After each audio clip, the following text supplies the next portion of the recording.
This edition of the Ridley Report is brought to you by WeUseCoins.com.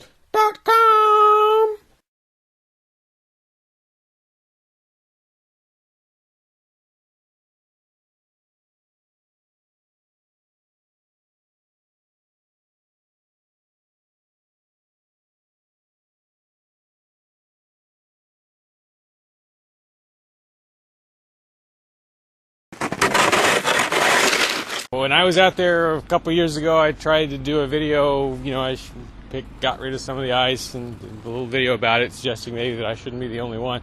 I don't think anyone even paid any attention, unless I'm missing something.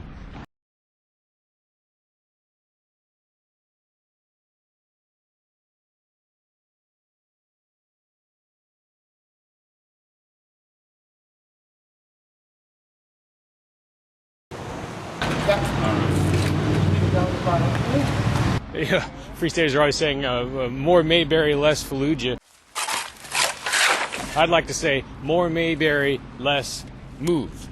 If you remember Move, they were the communist-leaning commune in Philadelphia that was burned to the ground by authorities along with most of the neighborhood. Why? Well, because they were perceived as sort of a threat to the neighborhood. Their demeanor and actions didn't really always do much to help ease that perception. Initiation of property tax resistance. Simply put, I bought this land here under the impression that I own it. It should be accompanied by and thus associated with some sort of improvement to the neighborhood.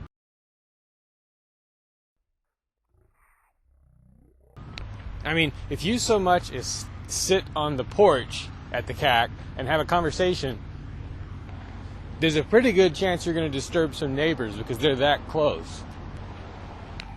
Imagine how much negativity there's going to be toward the CAC, toward Ian, as the place starts to become a real ground zero of some kind of property tax revolt.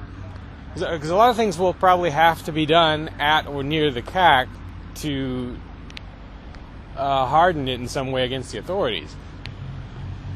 Once that 3-year mark is crossed and the place can be seized, there's going to have to be quite a few people there at all times so that when they come for it, the maximum stink can be raised. But again, it's in such a residential neighborhood that the stink is going to be a double-edged sword.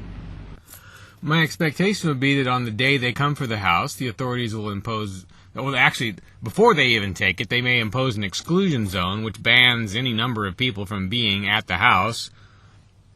On the day they take it, they will probably block roads leading to it.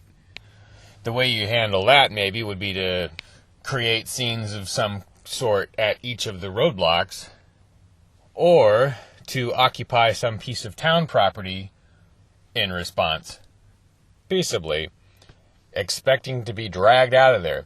But the goal here, I think, probably should be not just to maximize publicity, everyone already knows that, but to trigger a sort of second or third phase in the property tax revolt, to inspire someone else to do the same thing, hopefully 10 or 15 someone else's.